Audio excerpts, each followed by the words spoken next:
Now, Dr. Lopez, you work at your own private firm. Yes, that's true. I work at a consulting firm, forensic pathology experts. And recently, you and your firm and your previous partner were reprimanded for ethics violations.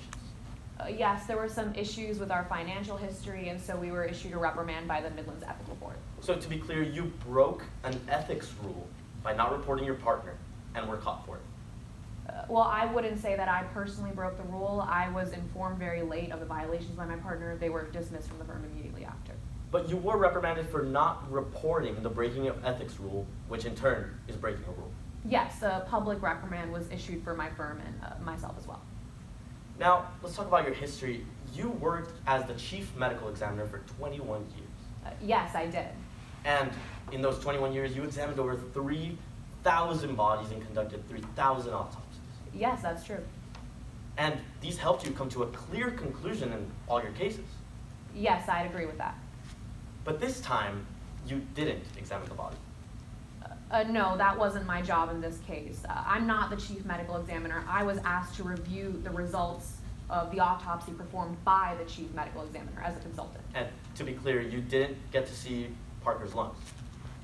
I'm not quite sure what you mean. I didn't personally perform the autopsy. I reviewed the results of the autopsy conducted by Dr. Quincy. That's exactly what I'm asking for clarification, Dr. Lopez. You yourself didn't get to see Parker's lungs. No, I myself did not review her lungs. I reviewed Dr. Quincy's findings and her observations of pulmonary collagen levels found in the victim's lungs. Right. Now, you concluded that Parker was more likely to have type 2 or type 3 OI. Yes, I suppose it's possible. Given the levels of collagen observed in Parker's lungs, she could have had a more severe diagnosis. This was based on 3 of your reasons, actually, right? Yes, that's true. Now, you stated that the pulmonary collagen in her lungs was one of those reasons. Yes, that's true. The pulmonary collagen levels in Parker's lungs were highly abnormal, which could have indicated a more severe type of OI, but I would have preferred to observe those results in person. It's possible she had a less severe form as well. Right, so this abnormal amount of pulmonary collagen, you didn't even get to see how abnormal it was, did you? Objection, Your Honor, to relevance. The fact of whether this victim had certain types of OI is not relevant to the case today, aggravated murder. We are simply, as long as we agree that this victim did have brittle bone disease. Response, Your Honor? Sure. Dr. Lopez clearly said that in her report that the OI that the victim had led to the change in time of death. And since there's a clear misconception about what the time of death is between the two experts, it's clearly relevant what type of OI she had.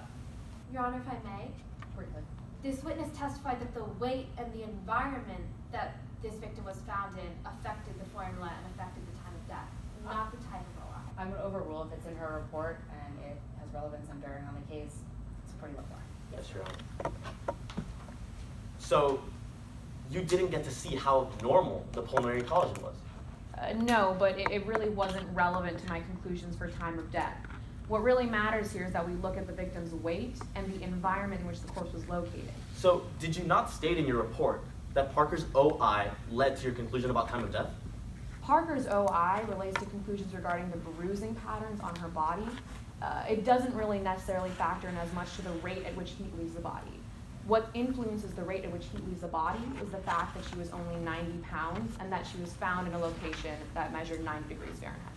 But Dr. Lopez, you did say that Parker's OI was a factor in you leading to this time of death, and that pulmonary collagen led you to believe that Parker had type 3 OI.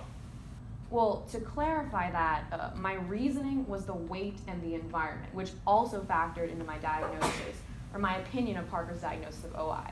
Those two factors applied to both of my conclusions regarding the OI and the time of death, but I didn't use them in the same way for my analysis. But to be clear, for the record, yes or no, did you consider that the patient had OI as to the time of death? Objection, Your Honor, asked and answered. Your Honor, I'm trying to get a clear yes or no for the jury. I'm going to overrule, but let's leave our point. Yes or no, did you consider the OI? Well, yes, I made sure to consider the victim's medical history. That's an extremely important part in every analysis, but I don't think it factored in as clearly here as the weight and the environment did. Now, another reason was Parker's respiratory issues. Could you, a reason for? Another reason for your belief that Parker had type 3 OI was her respiratory issues. Yes, I suppose, yeah. But you weren't there on July 14th to witness Parker's respiratory issues. No, I was not at the Calkins campgrounds on July 14th. Now, to your knowledge, the defendant was there. Yes, I believe so. I do believe the defendant was there. I wasn't asked to review any sort of placement at the Calkins campgrounds, though. I just reviewed the autopsy conducted.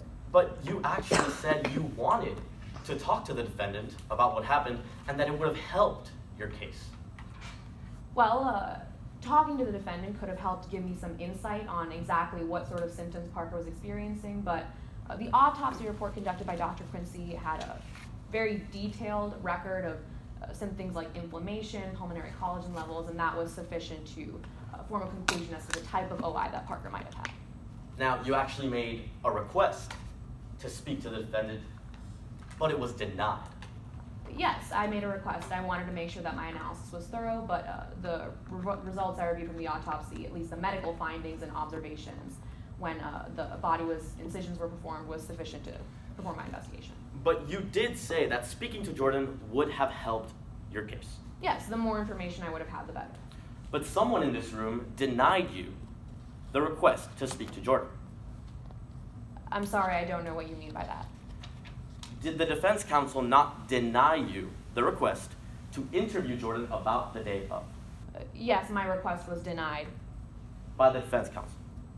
Yes, I believe so. All I know is that my assistant communicated to me that my request was denied. Now, let's talk about your RMA method.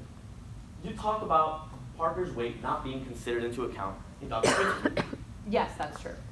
And you actually found that Parker was 10 pounds under the average weight of a 12-year-old. Yes, she was on the lower spectrum of average weight for a child. By only 10 pounds. Well, I'm not quite sure I'd say it's only 10 pounds. Things like this are very significant. I mean, 10 pounds is an unhealthy decrease almost in a child's weight. To clarify, 10 pounds under the average weight, which is an average of weights above and below that weight. Yes, but this decrease was enough to alter the rate at which he leaves the body, and that's what we're really considering here. So, would any 12-year-old child who is frail and 10 pounds under the average weight be subject to be diagnosed with OI?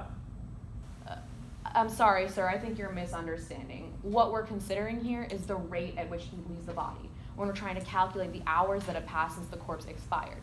So a child who would have an altered rate, which can be influenced by a lower weight, would have a different time of death when we perform these calculations. That's what we're looking at here. Now let's talk about this environment right here.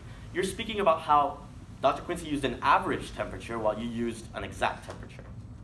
Yes. But actually, you used an average temperature as well. Well, actually, I believe that Dr. Quincy didn't factor in the environmental temperature at all. I saw no indication that Dr. Quincy reviewed the temperature at which the body was located in any way. But you said that in the formula Dr. Quincy used, she used an average temperature. Well, Dr. Quincy didn't alter the rate at which he leaves the body to account for environmental temperatures at all. The temperature that Dr. Quincy used was the average temperature of a human, 96.8 degrees Fahrenheit. But on that day, the temperature that you used was the average temperature of the day, not the specific time, correct? Well, yes, but I don't believe that there was any significant fluctuation in the temperature that day, so I don't think that that would have really varied the analysis in any way. But you believe that your time of the time of death was at 7 to 9, right? Yes, that's true. And that's after the sun sets. Yes, I believe so. But you used the average temperature of the whole day, 33 to 34 degrees Celsius. Yes, when I reviewed the weather reports for that day, I saw no significant fluctuations in the temperature, and so I used the temperature of 90 degrees Fahrenheit. So even after the sun set, and the temperature would obviously decrease, you used an average number, which is what you said Dr. Quincy was wrong for doing earlier. Well, I want to be very clear about exactly what these numbers are. I'm discussing the environmental temperature number, not the core temperature of the body or the average human temperature. These are very different things. Dr. Quincy said that the rate at which heat leaves the body is 1.5 degrees. I'm arguing that that number is different based on the environmental temperature. these are the temperatures that we're discussing. And I saw no significant fluctuations in the environmental temperature even during 7 to 9 p.m. So let's talk about that, the way the rate leaves the body, right? You know it's true that if it's over 30 degrees Celsius, the rate speeds up significantly, right? Yes, it does. And the average temperature of the day you used was 33 degrees Celsius. Yes, that's true. And that was the average temperature of the day, just to get a clear yes or no. Yes, it was the average. But after the sun fell, it could have been a below average temperature for the day. It could have been below 30 degrees Celsius, right? I saw no evidence that was the case. But you do agree that 33 degrees was the average temperature for the day, and not the exact temperature at this time. Yes, but based on my analysis, the temperature was consistent throughout the whole day. I saw no significant variation. So you're saying that even after the sun sets, the temperature stayed the same throughout the whole day, with no couple of degrees Celsius lowering or raising? Yes, it was a hot summer day. There were no significant fluctuations in the weather reports. It was a hot summer day, but you finished that at night. Yes, that's exactly what I'm saying. Now, you claim that the cause of death was Parker's diminished motor skills. Yes, I believe that could have been a possibility. Given the diagnosis that she had OI, she could have had some sort of impaired motor skills or respiratory issues that could have resulted in a different cause of death. But without reviewing the body or really consulting with her primary care physician, I cannot say for sure that the cause of death was Right, accidental. because you didn't interview the defendant to ask if Parker actually had diminished motor skills that day. No, I did not get to ask the defendant, but I can't say for sure exactly what her cause of death was, but I can say her time of death was different. Thank you, no further questions. Any redirect for this witness? No, Your Honor, we simply ask that this witness be allowed to stand down. You're excused. Thank you. Defense, who's your last witness? Yes, Your Honor. The defense calls Jordan Ryder. When Mr. Ryder takes a stand, I'm going to deconstruct the demonstrative, Your Honor.